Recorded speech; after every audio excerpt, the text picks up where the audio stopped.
Hello, beautiful souls, and welcome back. You are listening to the Easy English Listening Zone, but today feels a little different, doesn't it? It really does, Emma. It feels cozier. Hi, everyone. I'm Ethan. And I'm Emma. Today, we aren't just here to teach you vocabulary. We're here to hand you the keys to something much deeper. We want to help you unlock the kind of English that doesn't just sound correct, but sounds real. The kind that sounds like home. How are you feeling today, Ethan? Honestly, I'm doing great. Thank you. A little busy, life is moving fast, but sitting here with you and our amazing listeners, that makes me fantastic. It grounds me. I love that. And you know, being busy but staying grounded is exactly what we are talking about today. We are diving into those special everyday words. You know the words native speakers use constantly, almost unconsciously, that make their English sound supernatural. Exactly. These aren't the big, fancy academic words. These are the glue. They are the little keys that unlock smoother, more human conversations. Before we open that door, friends, just a gentle reminder. If this space helps you, if our voices help you feel more confident, please like this video, share it with a friend who needs encouragement, and subscribe. It truly means the world to us. It really does. Your support is our fuel. So, Emma, are you ready to dive in? I am so ready. Let's start where we spend so much of our lives, at work, or whenever we are trying to be productive. You know, sometimes professional English can feel so stiff, robot-like.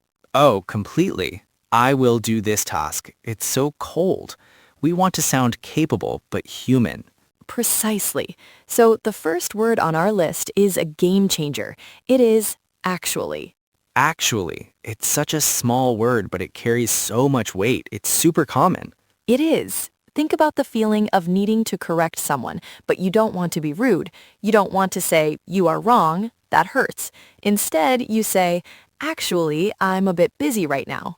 Yes, it means in reality or in fact, but it's wrapped in cotton. It's soft. Like imagine you walk outside thinking it's a rainy day, but you look up and see the sun. You'd say, I thought it was raining, but actually it's sunny. Beautiful example. It's the perfect tool for correcting information gently. It adds that necessary nuance. It says, here's the truth, but I'm sharing it kindly. I love that. Soft truth. Okay, what is the next one? This one is for the procrastinators out there, myself included sometimes. Oh, I know this one. It's probably. Probably, as in, I'll probably finish this later. We love this word because life is rarely 100% certain. Probably means it is likely or very possible. It's not a guarantee, but it's close. It's a safety net. If I tell you, Emma, I will go to the park this weekend, that's a promise. But if I say, I'll probably go to the park this weekend, well, if I stay home and watch movies instead, I didn't lie. Exactly. It shows a strong possibility but keeps your options open, like checking the weather. It'll probably rain tomorrow. You aren't God, you don't know for sure, but you have a feeling. It's intuitive. Now, speaking of being a little vague, we have a dynamic duo next. Two words that are basically twins. Kind of and sort of. These are my favorites for being indirect. You know, sometimes you don't want to complain, but you aren't perfectly happy either. You might say, I'm kind of tired today. Yes, or if a movie wasn't terrible but it didn't capture your heart, you whisper, the movie was sort of boring. They mean a little bit or somewhat. It's about softening the blow. You're not saying you're exhausted, just kind of tired. It takes the sharp edges off your statement. It's diplomatic. It's kind of cold outside. It's not freezing, but maybe bring a jacket. It's handy for describing feelings without being too dramatic or strong. Okay, let's get a bit more serious. This next phrase is for when you're in the trenches of work. It is deal with. Ooh, deal with. I have to deal with a lot of emails. You can feel the weight in that sentence. Right? It means to manage something, to handle a tough situation or a problem. It implies action. It does. It's not just looking at a problem, it's wrestling with it. I need to deal with this problem right now. It's about taking responsibility to solve something, like my job is to deal with customer complaints.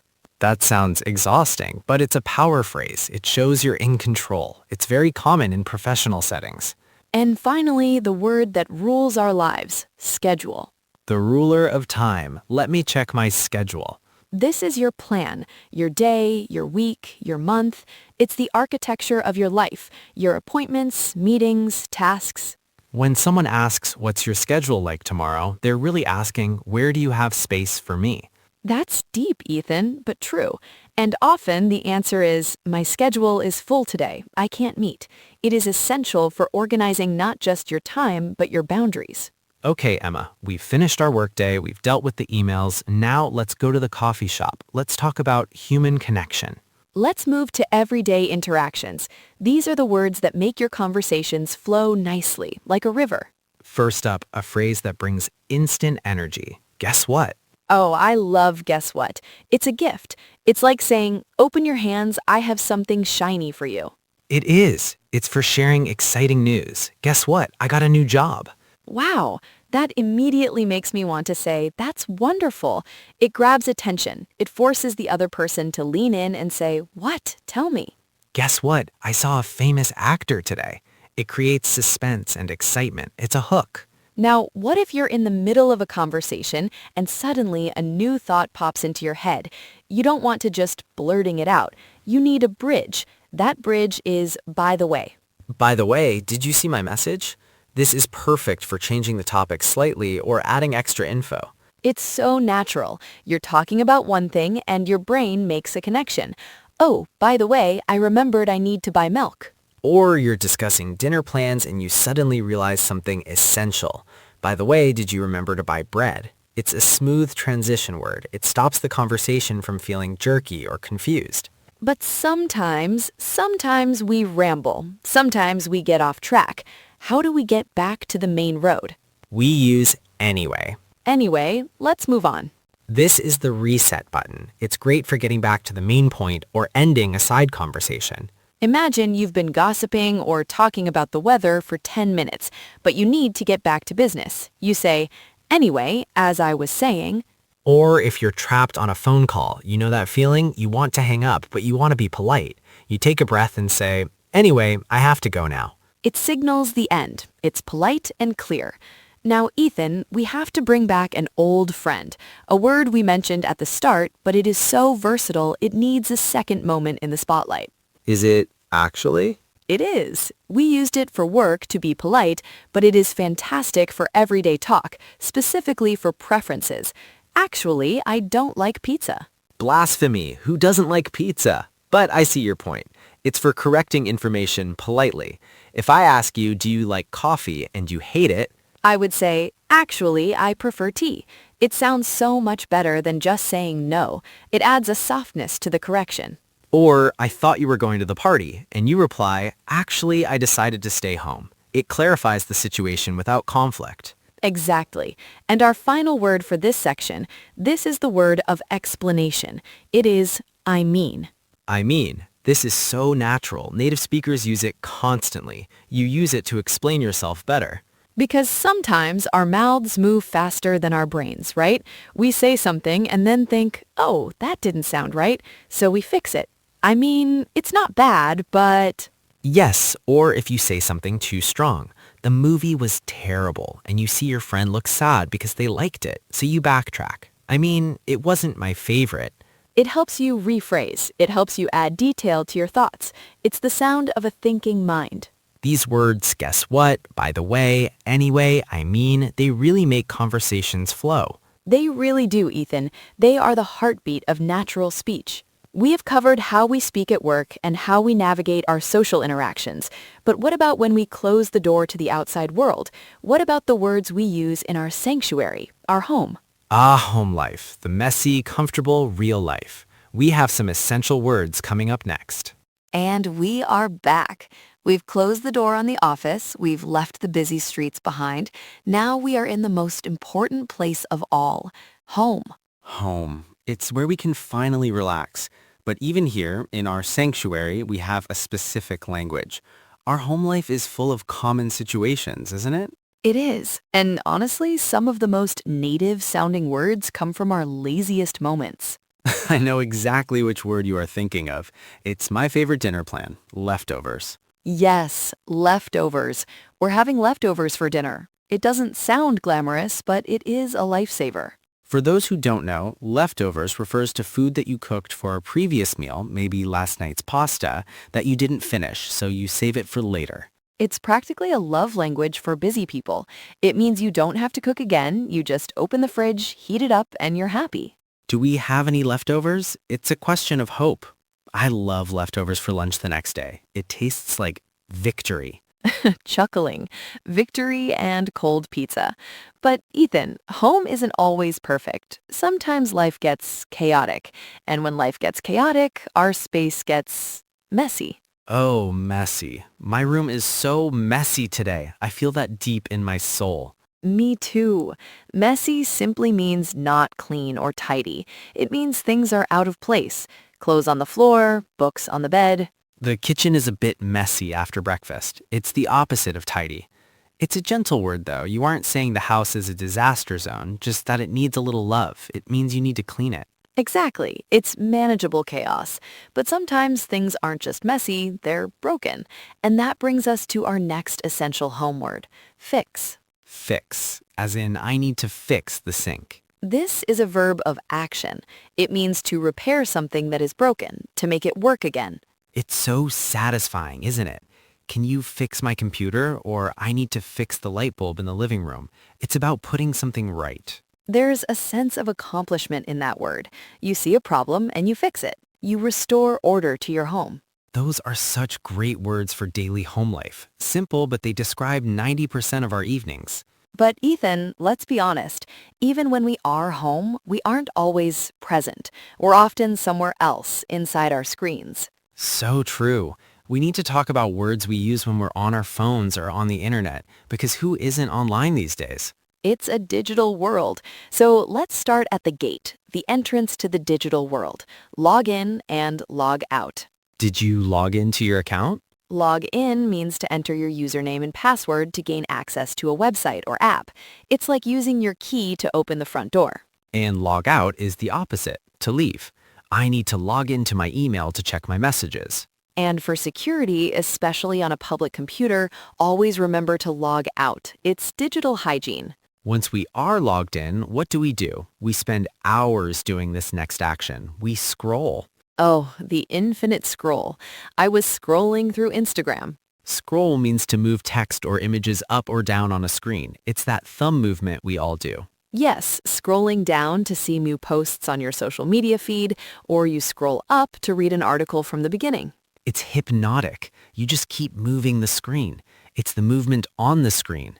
We scroll through lives, we scroll through news. And sometimes we find something we want to keep or something we want to share. That's when we use upload and download. I'm downloading the file. These are opposites, but they work together. Think of it like a stream. Download means you take files from the internet and save them to your device. You're pulling it down to you. So if you want to save a song to your phone to listen offline, you download it. Exactly. And upload is sending files from your device to the internet. You're pushing it up to the cloud. Like when you put a picture on social media, you upload it. Or if you send a document from your phone to your computer via the cloud. You upload first, then download later. These words are absolutely essential for anyone using a phone or computer today. They are the verbs of our modern existence. We log in, we scroll, we download, we upload, we log out. That is the rhythm of the 21st century. It really is. But Ethan, despite all this technology, despite the scrolling and the screens, we're still human. We still feel things deeply. We do, and sometimes those feelings are complicated. In our final part, we're going to explore the words that describe our inner world, our emotions, and we'll take one last trip to the city to learn how to shop like a local. You won't want to miss this. It's how you truly connect with people. Stay tuned. Welcome back, friends. We've talked about work and home, but now let's talk about the hardest thing to translate, our feelings. Yes, Ethan. These words are like little windows into your soul. They help us express how we truly feel, allowing us to connect with people on a deeper level. First up, a very common emotion, especially when things don't go our way. Annoyed. Annoyed. I'm a little annoyed right now. It's a mild negative feeling. It means you were feeling a little angry or impatient about something small. It's that feeling when something is bothering you, like when you're trying to work and you're annoyed by the loud music from next door. Right. It's not super angry, it's just a bit irritated. Like, I was annoyed when my train was late. It's a very common, very human reaction. From a mild negative to a powerful positive, our next word is fantastic. Excited. Excited. I'm really excited about the trip. This means feeling very happy and enthusiastic about something that is going to happen. Yes, I'm so excited for my birthday. You're looking forward to it a lot, overflowing with positive energy. The children are excited to go to the park. They can't wait. It's a great feeling to share with others, and this word shares that intensity beautifully. Now, let's talk about the emotion that hits when you're trying your best, but the world is fighting you. Frustrated. Frustrated. I feel frustrated with this app. This means feeling upset or impatient because you can't do or achieve something. It's that feeling of being stuck or blocked. When you try to open that jar and it won't budge, you feel frustrated. Or the classic modern problem. I get frustrated when my internet is slow. You want to do something, but the slow speed stops you. These three words, annoyed, excited, frustrated, are super important for sharing your inner state. Okay, Ethan, for our last section, let's put our phones away and step out into the city. We need words for shopping and city life. Great idea, Emma. These are very practical. First up, a phrase that has two meanings. Check out. Check out. If I say check out this store, it means to look at something because it's interesting or new. Go look at that new restaurant. It's good. But the second meaning is practical. When you are at the supermarket, you go to the checkout counter to pay for your groceries. So it means to look at or to pay. Very useful. Next is an absolute survival phrase for home and life. Run out of. We ran out of milk. Oh, run out of. This means you have used all of something and there is none left. It can be serious, like I ran out of gas on the way to work. Or it can be a small errand, like we ran out of bread, so I need to go to the store. It simply means you need to get more because you have nothing left. A very common household phrase. And our final phrase for today, a perfect friendly invitation. Take a look. Take a look. Take a look at this offer. This means to look at something quickly or briefly. It's similar to the first meaning of check out. Like, can you take a look at my homework? I think it has a mistake. You're asking someone to briefly review something. Or a salesperson inviting you. Take a look at our new products. It's a friendly way to invite someone to see something. Those are excellent, indispensable words for daily life. Wow, Ethan, that was a fantastic list of everyday English words. We covered so much ground. I think our listeners will find them super helpful. These are the little building blocks for great natural conversations. Remember, practice makes perfect. Try to use these words in your own sentences every day. That's a great tip, Emma. And speaking of practice, dear listeners, please don't forget to subscribe to Easy English Listening Zone. Like this video and share it. And please leave us a comment below. Tell us which of these words you use the most, or if there's an everyday word we missed. We love hearing from you. Thank you so much for joining us today. We had so much fun with you all. See you next time. Bye, everyone. Keep practicing.